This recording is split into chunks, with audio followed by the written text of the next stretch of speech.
I got cystic fibrosis.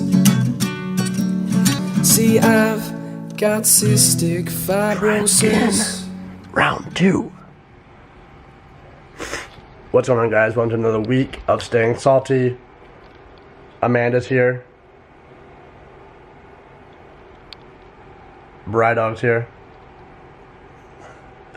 I'm sick, so this is not going to be the most energetic video. I've had a viral infection. This is the second time I've done this video, so I'm going to feel really stupid saying the same stuff over, but I know it's viral because I'm not short of breath, but I had fevers and chills, and I had that like nasty taste in my throat / nose / mouth. Oh, I really hope it goes away though, because I cannot stand the chills. Like Amanda called earlier, and I was literally sitting in the kitchen floor because I knew I was supposed to cook something to eat to help my body like fight infection, right? Like more food. But I felt so crappy that I didn't want to do anything. I just wanted the feeling to go away. And of course, it never goes away if you just sit there and do nothing. But it really seems like if you really hope really, really hard and cross your fingers and toes, it might go away. But it never does. Anyway, so this week's topic, CFRD. Bah! What do you think about that? Aren't you still recording? Yeah, I'm still recording. Which makes lots of faces at me. Anyway, CFRD. So, like I said, probably a little short video because I don't have full-blown CFRD right now. But I do have experience with it, so I can kind of give you guys some tips on what I found helped. What the hell is funny? Is this text messages? That's what's funny? Just put it on pause really Hold quick. on, guys. Alright, I'm back. Amanda had me read something funny.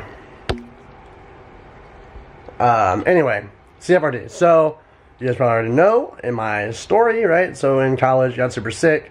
Developed ABPA, allergic bronchopulmonary aspergillosis, which is a fungal infection. And because of that, I had to take high dose of prednisone, 60 milligrams a day, which put me into full-blown CFRD. In high school, we found out I had impaired blood sugars, but never really had to do anything about them.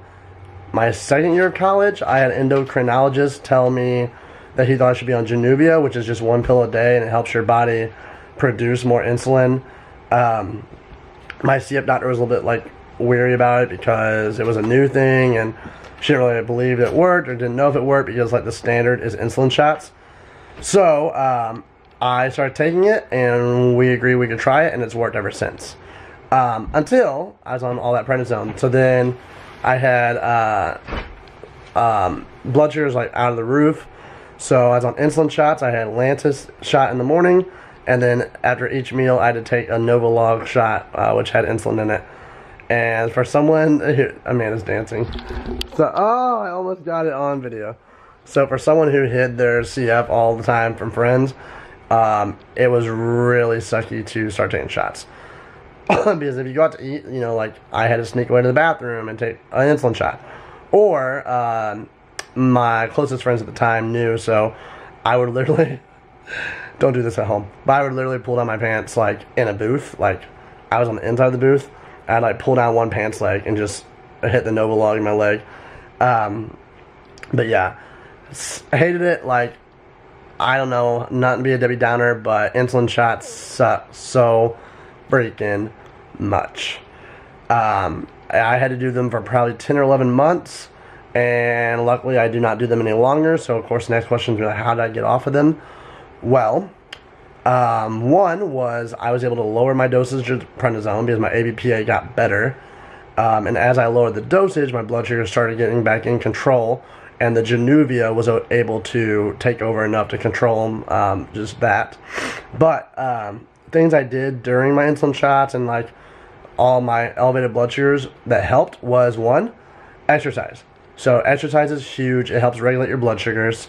It sucks for some people, they don't like exercise, but it really, really does help. Second thing is water. Stay hydrated. So like right now, I'm on Januvia once a day, one pill in the mornings. But I can take Januvia, I can have breakfast, and I drink a lot of water between breakfast and lunch. Like I get very like low blood sugar feeling. I get clammy. I feel like I'm gonna pass out type of thing if I don't eat or have some sugar. And that's just like how powerful staying hydrated is when it comes to blood sugars, because you're hydrating your body, so all those sugars and whatnot in your body are being flushed out and regulated better. So third thing is apple cider vinegar. So you guys might have heard this before. It's more of a natural therapy type thing. But apple cider vinegar really does help. So if you guys go get apple cider vinegar, you have to get the apple cider vinegar that has the mother in it. And it actually says on the front of the bottle, it has the mother, which is gross because the mother is like this like flaky brown stuff. About your mom like that. Stop it. It's like this flaky brown stuff inside the bottle, but it really does help. And like I think it's 2 tablespoons a day. 1 in the morning, 1 at night is what's recommended for blood sugars and apple cider vinegar. But like I said, guys, don't have a lot to say except for the tips that I learned, which those are the 3: it's staying hydrated, exercise, apple cider vinegar. But I know it sucks. So I know I don't like needles already, so giving myself shots was awful. And that's about it. Amanda came home today with saying how one of her doctors, Brian, one of I'm her gonna kill you. doctors or something like that was like, everybody with CF is going to end up with CFRD because they're living longer. Effing doctors. Stupid. Like, just because they're living longer, like, everybody with CF is going to have CFRD. Ridiculous.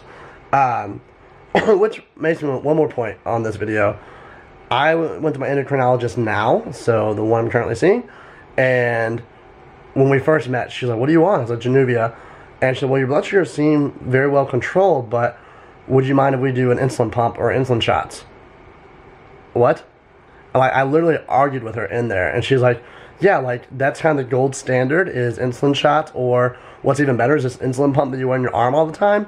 It's really no big deal. And I'm like, so do you take insulin shots? Well, no, I don't. I don't have diabetes. Oh, okay. So do you wear an insulin pump all the time? No, I don't. So who are you to say it's no big deal when I could just take a pill and be well controlled? Like, shut the F up. Drives me nuts that this doctor or doctors in general do that crap. It's like, think outside the box. Think about the patient. Do you really think they want to take shots instead of a pill? I know I'm rambling. That's a good point.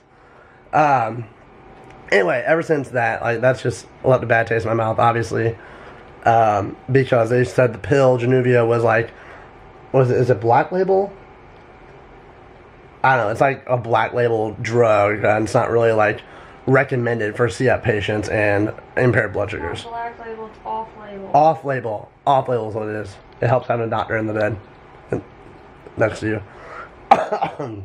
Anyway, so off label. So it's just so frustrating that they try to like go by the rules, even though like patients don't prefer that. What? This is an important subject for me. She says I'm rambling, and I am. So that's it, guys. So point to that little story was, if you have CFRD, make sure you do your own research. So make sure you see all your options and present them to your endocrinologist. Don't ever just take the doctor's word for it because they're a doctor and they're God. Sorry, babe. But make sure you do your own research and know all your options and go in it that way so you and your doctor are a team. But I will see you guys next week in the next video, because I think I'm shoving my foot in my mouth as I have a doctor next to me. But yeah, guys, hashtag I can't do it with one hand, but stay salty. Bye. See, I've got cystic fibrosis.